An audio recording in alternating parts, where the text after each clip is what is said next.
Hello everyone, welcome to my YouTube channel. Today we discuss about slope and deflection of beam standard case. Slope and deflection के इस chapter में आज हम लोग discuss करेंगे कुछ स्टैंडर्ड केस के बारे में।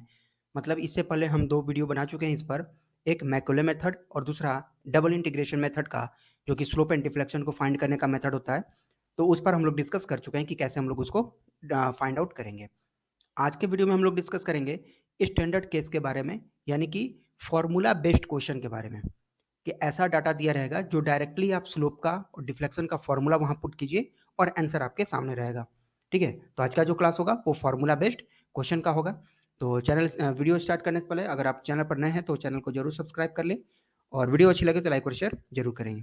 ठीक है, तो एक क्वेश्चन देखते हैं कौन सा क्वेश्चन होगा और इसका हम लोग सॉल्यूशन कैसे करेंगे। क्वेश्चन कहता है कि एक cantilever 150 mm wide and 200 mm deep projects 1.5 metre out of wall.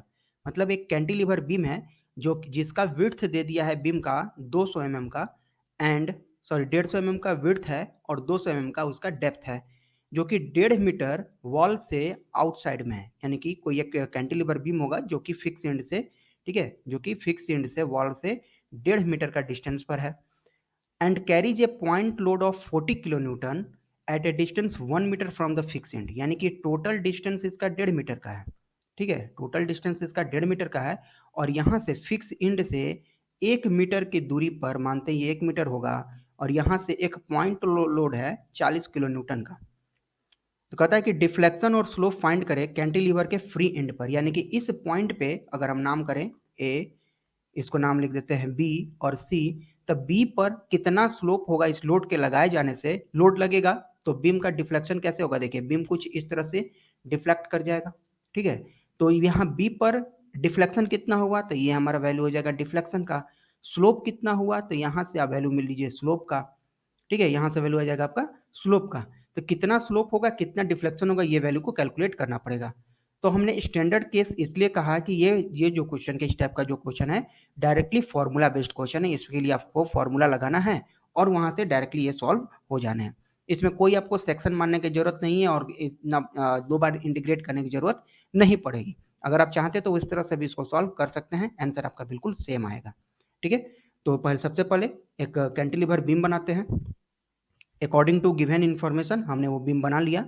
एक कैंटिलीवर बीम है जो कि इंड ए से 1 मीटर के दूरी पर 40 किलो न्यूटन का लोड यहाँ पर अप्लाई होता है, और जो कि फ्री इंड पर हमें यहाँ से डिफ्लेक्शन और स्लोप यहाँ पर फाइंड आउट करना होगा। ठीक है, तो सॉल्व करते हैं क्वेश्चन को, किस तरह से हम करेंगे आगे। तो देखिए एक हमको दिया हुआ यहाँ पे कि कैंटिलीवर का आपको डायमेंशन दे दिया है 150 mm विड्थ का एंड 200 mm का डेप्थ का। यानी इसका जो विड्थ है ये 150 mm है और डेप्थ जो है ये 200 mm है। ऐसा क्यों दिया हुआ है, क्योंकि फॉर्मूला जब बनाएंगे तो वहां पर फ्लेक्चरल रिजिडिटी की जरूरत पड़ता है। फ्लेक्चरल रिजिडिटी को हम लोग ई आई से डिनोट करते हैं। ई आई का मल्टीप्लाई जो होगा ना कॉमन रूप से, इसको फ्लेक्चरल रिजिडिटी कहा जाता है। ई की वैल्यू तो दे दिया है, आई नहीं है यहाँ पर। तो आई के लिए आपको बीम का डायमेंशन दे दिया है, तो हम आई बराबर जानते हैं, आई होता है मोमेंट ऑफ इनर्शिया, और इसका जो फॉर्मूला होता है बी डी क्यू बाई 12 अगर रेक्टेंगल पोर्शन है तब। बी की वैल्यू यहाँ पर रखेंगे कितना, बी की वैल्यू हो जाएगी 150 और डी का वैल्यू हो जाएगा ये 200। तो 200 का क्यू और डिवाइड बाई 12। जब इसको आप सॉल्व करेंगे तो ये वैल्यू मिल जाएगा 1 इंटू 10⁸ mm के पावर में 4। ठीक है, ये आपका mm के पावर में 4 हो गया, ये आपका आई की वैल्यू हो गया। ठीक है, तो इस तरह से आप यहाँ पर आई निकाल लिए। जब आई निकल गया तो हम ई आई भी निकाल लेते हैं। ई आई बराबर कितना होगा तो मल्टीप्लाई हो जाएगा, ई का मतलब हो गया 200 और आई का मतलब हो गया 1 इंटू 10⁸।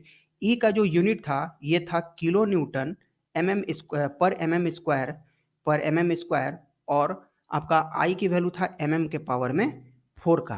तो एम एम स्क्वायर से एम एम गया तो एम एम स्क्वायर बच गया यहाँ पर, और ये बच जाएगा 200 into 10⁸ kilo newton m m square. ठीक है, हमको इसमें चेंज करना होगा किलो न्यूटन मीटर स्क्वायर में, क्योंकि हमको जो यहाँ पर लेंथ दिया हुआ है वो मीटर में दे रखा है। तो यहाँ पर वैल्यू हम यूज करेंगे एमएम से मीटर में जाना होगा। ठीक है, एमएम से मीटर में जाना होगा तो हमको 1000 से यहाँ पर डिवाइड देना होगा 1 mm के लिए। तो 2 mm है तो 1000 यानी कि 2 बार 10⁶ यहाँ पर हमें डिवाइड देना होगा। तो बच जाएगा 6, यहाँ से चला जाएगा, 6 डिवाइड में आ जाएगा, तो बच जाएगा हमको 200 और 8 में से 6 गया तो बच गया 2, ये बन गया आपका किलो न्यूटन मीटर स्क्वायर। तो ये हो गया आपका यहाँ वैल्यू किसका, EI का। तो इसलिए आपको यहाँ पर ये बीम का साइज यानी कि डायमेंशन इसका दे रखा था, क्योंकि यहाँ पर I आपको कैलकुलेट करना होता है। अब हम इस चीज को सॉल्व करते हैं, कैसे करेंगे? तो सबसे पहले हमको स्लोप निकालना है। स्लोप कहाँ निकालेंगे? फ्री एंड पे। और स्लोप जब फ्री एंड पर होता है तो इसका एक स्टैंडर्ड सा फॉर्मूला है WL1 square divide by 2EI, जहां पर 1 मीटर जो होगा इसको हमने L1 मान लिया, ठीक है। टोटल डिस्टेंस को क्या मान लिया? टोटल डिस्टेंस को L मान लिए। यानी कि आपको हम पूछे कि L कितना है, तो L बराबर हो गया 1.5 मीटर टोटल डिस्टेंस, और L1 को मान लिए ये 1 मीटर, तो ये L1 हो गया आपका। इसमें आपको क्या करना है? वैल्यू को पुट कर देना है। कैसे करेंगे? तो W की जगह पर वैल्यू रखेंगे कितना? W हो गया आपका 40 into 1 square divide by 2, EI के जगह रखेंगे ये वैल्यू 200 इंटू 10⁻²। इसको जब सॉल्व करेंगे तो ये आ जाएगा 0.001, और यूनिट क्या होगा इसका? रेडियन हो जाएगा। तो यह आ गया आपका स्लोप। इजिली कितना इजिली कैलकुलेट कर लिया, क्योंकि फॉर्मूला में डायरेक्टली ये वैल्यू आप पुट करके आंसर को कैलकुलेट कर सकते हैं, ठीक है। अगला है डिफ्लेक्शन एट फ्री इंड। तो इस केस में जब आपका पॉइंट लोड फ्री इंड पे ना लग रहा हो, कुछ डिस्टेंस पे लग रहा हो, तो उस केस में इसका स्टैंडर्ड फॉर्मूला यूज होता है इस तरह का। अब यहाँ पर सारा वैल्यू को पुट करते हैं। W की जगह कितना रखेंगे? W की जगह एक ही लोड है 40, L1 का मतलब हो गया 1 का क्यूब, 3EI, 3 के जगह पर 3, और EI के जगह पर रखेंगे 200 इंटू 10⁻², प्लस W फिर से आ गया, फिर से W की वैल्यू रखी है 40, L1 स्क्वायर यानी कि 1 का square, and divide by 2EI, 2 into 200 into 10⁻², ये आपका 2EI हो गया, और मल्टीप्लाई में है L माइनस L1 यानी कि L के जगह 1.5 और L1 की जगह पर 1। जब इसको आप सॉल्व करेंगे तो आ जाता है 1.17 mm, क्योंकि सारा चीज वैल्यू हमने mm में रखा था, इसलिए यहाँ पर mm आ जाता है आपका y मैक्स, यानी कि कितना इस पे मैक्सिमम डिफ्लेक्शन होगा।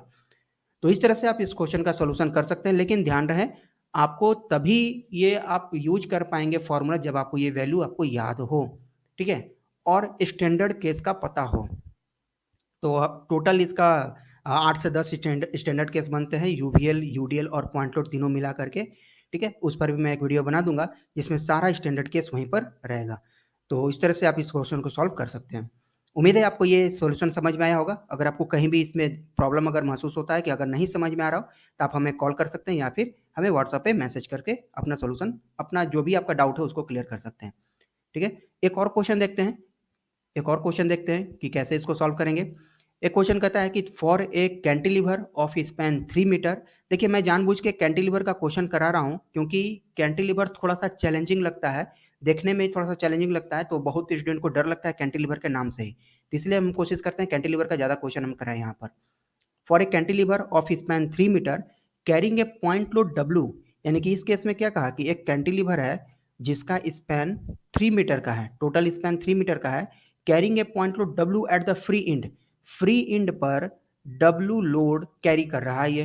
The maximum slope was 0.2 degree, find the maximum deflection. यानी कि यहाँ पर मैक्सिमम स्लोप आपको दे दिया है, थीटा मैक्स की वैल्यू दे दिया है कितना, 0.2 डिग्री। अब यहाँ पर आपको पूछ रहा है कि वाई मैक्स कितना होगा, डिफ्लेक्शन कितना होगा। ऑब्वियस सी बात है, कहाँ का डिफ्लेक्शन पूछ रहा है, ये आपका यहाँ का डिफ्लेक्शन, लोड पड़ने की वजह से कितना यहाँ पर डिफ्लेक्शन होगा, और जबकि यहाँ पर थीटा मैक्स की वैल्यू आपको दे रखा है, ठीक है। तो यहाँ पर कोई लोड नहीं जिक्र किया है, सिर्फ यहाँ पर आपको स्लोप दे दिया है। कैसे करेंगे? तो पहले बीम बना लेते हैं। ऐसा बीम बनेगा जैसा कि इंफॉर्मेशन आपको क्वेश्चन में कहा गया है। बीम बनाने के बाद आपको इसका सॉल्व करना पड़ेगा। किस तरह से करेंगे? तो जो पहले डेटा गिवन है, पहले गिवन डेटा लिख लेंगे। क्या क्या है गिवन में, लिख लेते हैं। गिवन में स्पैन लेंथ हमारे पास, यानी कि एल की वैल्यू है 3 मीटर का, और मैक्सिमम स्लोप हमें पता है, थीटा मैक्स पता है 0.2 डिग्री। अब डिग्री को आप रेडियन में बदल लें। कैसे बदलेंगे? 0.2 डिग्री को रेडियन में बदलने के लिए आपको मल्टीप्लाई करना होता है पाई बट्टा 180 को।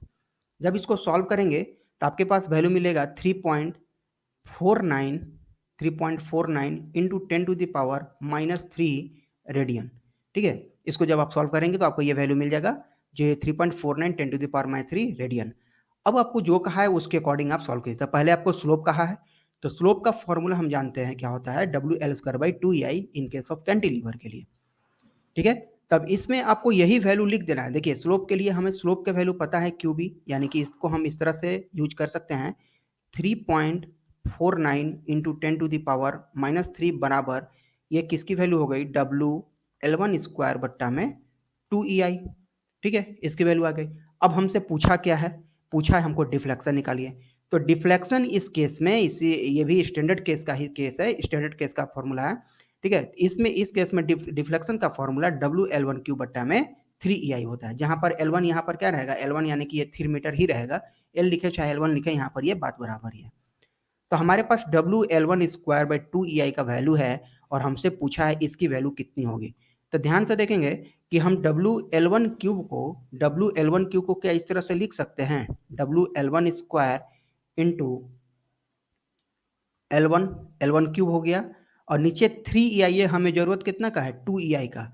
तो 2EI पहले लिख लिए, था तो नीचे कितना 3 था, तो इस 3 को हम यहाँ ले आए, एक 2 यहाँ पर एक्स्ट्रा हमारा आ गया है डिवाइड में, तो यहाँ पर हम 2 को मल्टीप्लाई में ले आए, यानी कि 2L1/3 को अगर हम एक्स्ट्रा मल्टीप्लाई कर दे तो हमारा, इसको हम अगर कंबाइंड रूप से अगर हम सॉल्व करेंगे तो यही वैल्यू हमको मिल जाएगी।